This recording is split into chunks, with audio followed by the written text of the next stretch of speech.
Quando existe uma tal repressão, a função contra a qual se dirige está reduzida ao nível de processos autonômicos involuntários, dos quais a pessoa normalmente não tem conhecimento. Mas até este ponto da análise, ainda não resolvemos o problema da frigidez, embora tenha sido eliminada a contradição e a questão deva ser reformulada. Qual é o mecanismo através do qual um forte fluxo libidinal não consegue produzir excitação genital de intensidade suficiente para ser percebida? Quando o problema é expresso desta forma, podemos ver que se trata do ponto-chave do sintoma histérico, ou dito com maior precisão, do sintoma crônico ou condição da anestesia histérica. Os elementos psíquicos deste problema foram analisados por Freud no século passado. Reveja o artigo de Freud de 1896, A Etiologia da Histéria, ou mesmo seu primeiro artigo, escrito com Brauer em 1893, sobre os mecanismos histéricos.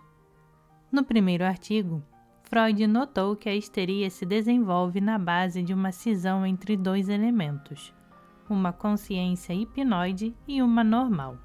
Durante o ataque histérico, o controle de toda a inervação somática passa para a consciência hipnoide. O estado hipnótico detém as lembranças reprimidas, com todo o seu tônus afetivo durante um longo tempo. No outro artigo, são elucidados aspectos adicionais deste mecanismo. As lembranças reprimidas são experiências sexuais infantis, que ineficientes podem, no entanto, exercer uma influência patogênica somente mais tarde, quando são ativadas pela puberdade, na forma de recordações inconscientes. O sintoma é determinado pelo esforço de defesa contra uma ideia dolorosa de experiências mais recentes, dotada de conexões lógicas e associativas com as experiências infantis inconscientes. Freud enfatiza que as experiências infantis devem ter ocorrido antes dos 8 anos de idade para que se desenvolva a histeria. Embora não haja nenhuma afirmação mais precisa a respeito da natureza deste limite temporal, além de sua relação com o desenvolvimento da segunda dentição, podemos assumir que se a consciência não se cinde afetivamente antes desta época, não há experiência posterior, capaz de produzir tal cisão. Os insights brilhantes de Freud esclarecem bastante o problema essencial que é o mecanismo do próprio inconsciente. Iniciamos a discussão num nível bioenergético. Voltemos a ele. Também aqui podemos extrair alguns dados de Freud ao escrever sobre a neurose de ansiedade. Freud disse: há em cada uma delas, neurose de ansiedade e histeria, uma inadequação psíquica da qual decorrem processos somáticos anormais. Ocorrem em ambas uma deflexão da excitação no âmbito somático, ao invés de uma assimilação psíquica. O que quer dizer que, fundamentalmente, a histeria é um problema de ansiedade. A predisposição histérica é a tendência à ansiedade, baseada numa economia energética em que a produção de energia é mantida ao nível da descarga. Qualquer coisa que aumente a produção energética acima deste nível pode provocar a histeria, o ataque histérico sendo uma reação ansiosa. Qualquer situação que provoque um decréscimo no quanto de descarga energética abaixo do nível da produção provoca a neurose de ansiedade. Isso representa o essencial das observações que Freud fez em 1896 a respeito da ansiedade. As situações específicas seriam a abstinência, coito interrompido, ansiedade do climatério e etc. No caso de adolescentes que se defrontam pela primeira vez com um problema sexual, a neurose de ansiedade está combinada de modo típico com a histeria. Está reduzida a quantidade de energia que no caráter histérico atinge tanto o aparelho genital quanto o cérebro, a cada oscilação. A própria natureza desta oscilação requer que a energia não carregue uma extremidade mais do que a outra. Podemos ainda nos adiantar mais além da equação. Aparelho genital-cérebro. O órgão genital, apenas como uma parte do aparato sexual total, corresponde à parte anterior do cérebro, lobo frontal, aproximadamente. A inadequação psíquica corresponde, portanto, a uma inadequação genital. Uma não existe sem a outra. O processo que está envolvido é uma restrição de movimento em ambas as extremidades.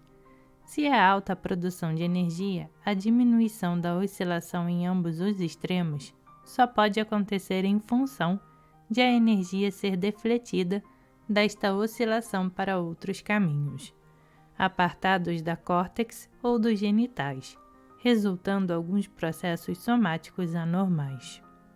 Este comentário de Freud lembra a afirmação de Reich quanto ao caráter histérico ter uma espécie definida de agilidade corporal dotada de evidente nuance sexual.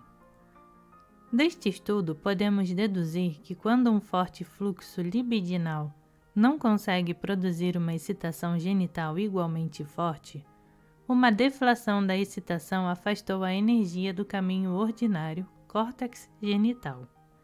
Se voltarmos ao nosso caso da assim chamada frigidez sexual absoluta, no qual a produção de energia é razoavelmente alta, esperaríamos encontrar manifestações de energia deslocada de seu caminho natural, na forma de movimento corporal.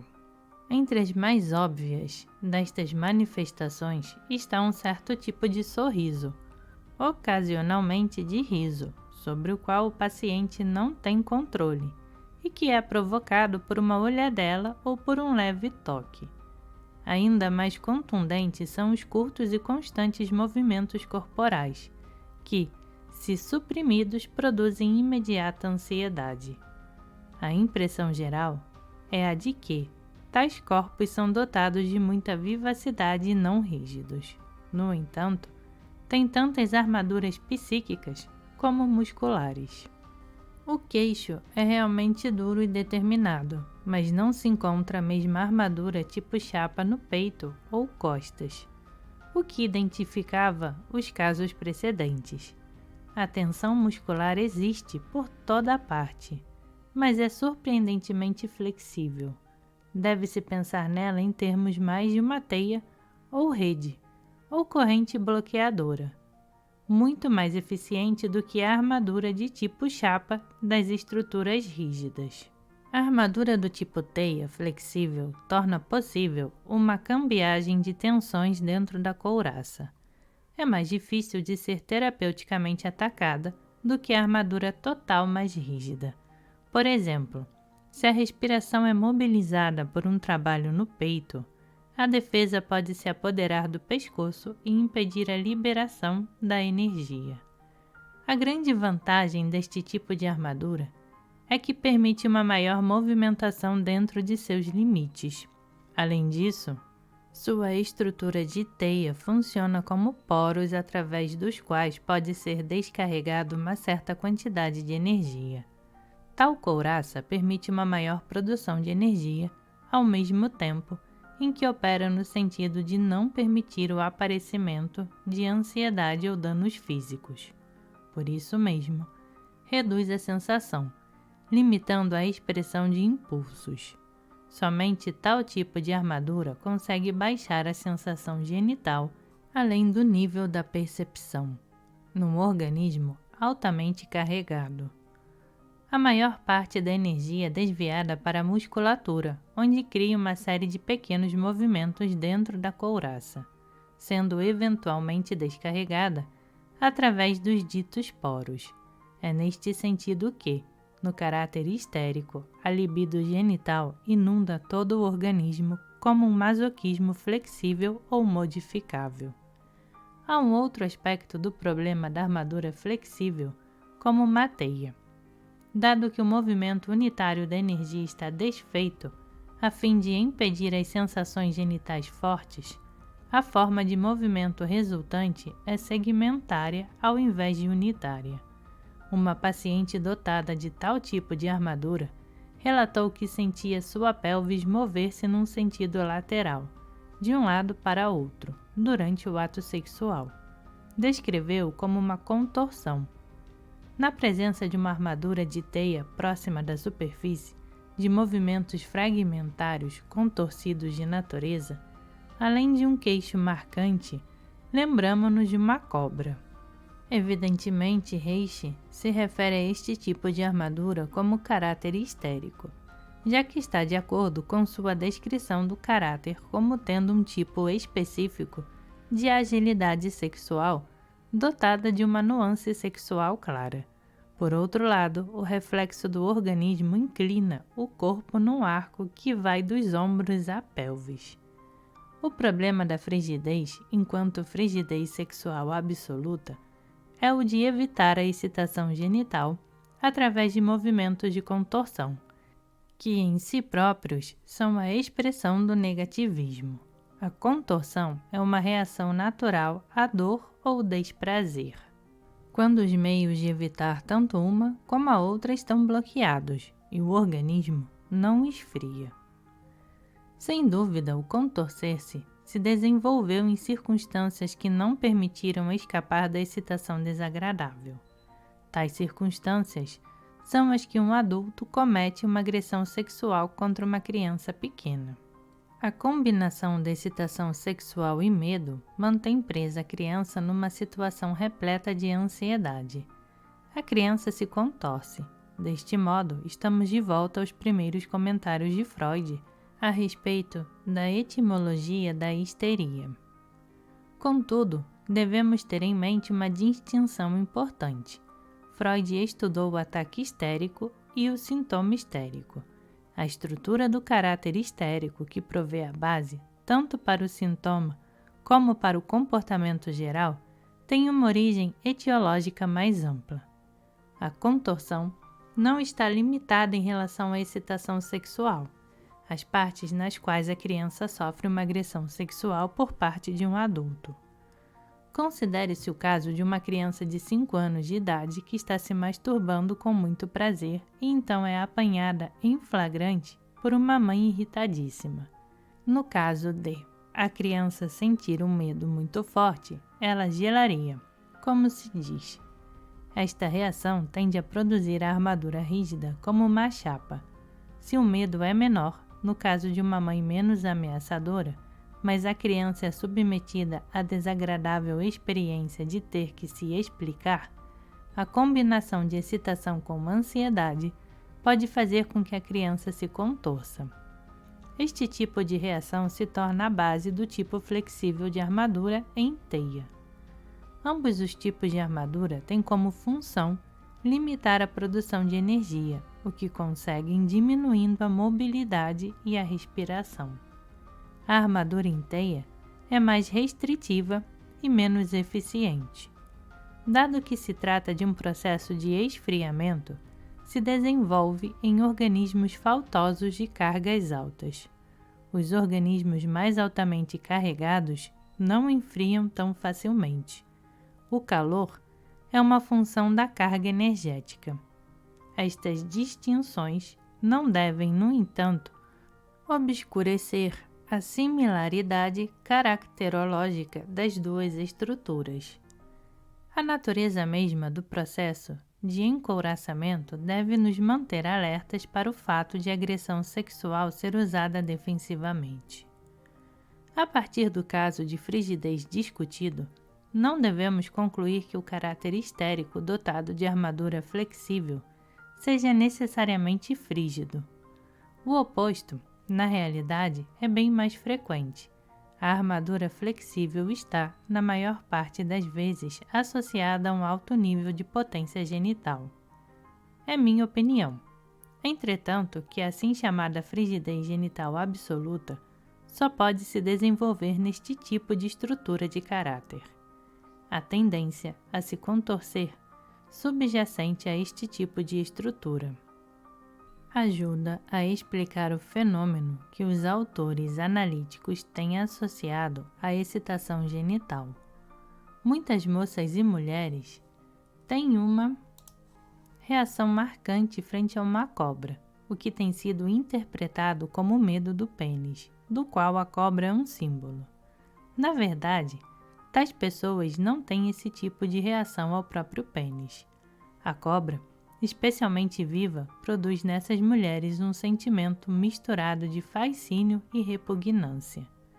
Não poderíamos dizer, então, que é um movimento peculiar à cobra, que reativa, nestas pessoas, sentimentos de contorção reprimidos, juntamente com sentimentos associados de excitação sexual e medo, e que estes sentimentos derivam de experiências sexuais muito precoces e que foram reprimidas, creio que pode ser demonstrado ser esta reação à cobra, limitada a esse tipo de estrutura de caráter. Na análise de uma pessoa, nem sempre é possível caracterizar a armadura como rígida ou flexível. Em todas as estruturas rígidas, pode ser detectado um certo grau de contorção. A análise de caráter se baseia nas tendências dominantes, o que não quer dizer que os demais traços sejam menosprezados. Formam parte de uma constelação que é o caráter do indivíduo. Devemos considerar a estrutura de caráter histérico como uma classificação na qual incluímos personalidades femininas dotadas de estrutura de ego rígidas, de armadura tanto flexível do tipo teia, quanto inflexível do tipo de placa, e que empregam defensivamente a agressão. Os caracteres mais inflexíveis usam a genitalidade para se defenderem de sentimentos sexuais mais profundos, ao passo que o flexível se utiliza de movimentos sexuais superficiais para amenizar a excitação genital. Em ambos os casos, temos um mecanismo de defesa que limita a sensibilidade, bem como a carga e a descarga de energia. O tipo de armadura se conforma ao sistema muscular total daquele organismo. Sendo uma armadura inflexível, define um conteúdo mais amplo ou menos estreito, mais suave ou mais duro. Ocasionalmente, o paciente percebe esta estrutura interna. Uma paciente se viu presa dentro de um recipiente de aço inoxidável, localizado logo abaixo da superfície de seu corpo. A energia flui ao longo deste tubo pelo corpo. O tubo lembra o aspecto sinuoso de nossa estrutura interna. À medida em que se torna mais rígido, são reduzidas proporcionalmente a respiração, a sensibilidade e a expressão emocional. Mas em função do fato de estarem sempre interligadas cabeça e genitais, as funções de realidade e genitalidade são consistentemente mantidas. A rigidez da estrutura de ego depende do processo de formação da armadura muscular. Difere das tensões específicas do caráter oral ou do masoquista, no sentido de ser total e coextensiva ao sistema muscular. Impede o colapso característico do masoquista e fornece um ponto de apoio na realidade, ausente no caráter oral. Porém, trata-se de um mecanismo de defesa neurótico que cria, na mulher, a estrutura de caráter histérico. A rigidez da estrutura de ego como a armadura são consequências de frustração genital. A privação leva a um vazio interior e oralidade, enquanto a supressão resulta em tensão interior alta e masoquismo. Uma frustração genital, durante o período edipiano, provoca enrijecimento. É como se a criança dissesse: já que você rejeita meu amor, não vou oferecê-lo a você de novo. Assim, não fico magoado. Dado que nem o caráter oral, nem o masoquista desenvolvem um ego ao nível do estágio genital, não estão em posição de oferecer amor, mas ao contrário, o oral deseja ser amado, enquanto que o masoquista que é receber aprovação. É lógico que toda pessoa tem seus traços orais e masoquistas. Quanto maior a extensão que ocupam na estrutura da personalidade, mais fraca a rigidez que a criança possa subsequentemente desenvolver. Na análise do caráter de um paciente, estes elementos devem ser definidos dentro da estrutura geral. A presença de traços orais e masoquistas não produz, per se, um tipo misto de caráter. Devemos novamente enfatizar que a análise de caráter se baseia nos padrões dominantes de comportamento. Entretanto, não é raro encontrar um elemento oral ou masoquista tão poderoso quanto a rigidez. Nestes casos, estamos face a face com casos de tipos de caráter realmente mistos, que serão discutidos no capítulo 15. A rigidez da estrutura do ego é uma qualidade do funcionamento na realidade, o que inclui a genitalidade. Enquanto resulta de frustração genital, só pode se desenvolver numa estrutura de ego que substancialmente foi até o nível genital. Deveremos afirmar então que a rigidez é per se patológica? Devemos dizer que, desde que a frustração é e será uma experiência de vida, a habilidade para se enrijecer e enfrentar a frustração é uma reação defensiva natural do organismo. Só se torna patológica quando se torna caracterológica, ou seja, quando passa a categoria de uma única resposta, da qual o indivíduo é capaz. O ego rígido é inflexível, nega o dar e receber saudável, sofrendo de uma falta de adaptabilidade. De modo semelhante, podemos dizer que o colapso do masoquista só é patológico porque é sua única resposta à pressão. Ao masoquista falta a habilidade para se enrijecer em situações de pressão. O oral não é patológico porque deseja ser amado. A estrutura assume um caráter neurótico quando é a única resposta. Não foram desenvolvidas atitudes mais apropriadas para enfrentar as várias demandas da vida na realidade. Dentro desta perspectiva, a neurose é encarada como uma limitação do comportamento a padrões reativos específicos, com a exclusão de um horizonte mais amplo de reações emocionais que deveriam caracterizar um ego adulto e maduro. Voltemo-nos agora para o estudo do problema da rigidez caracterológica no homem.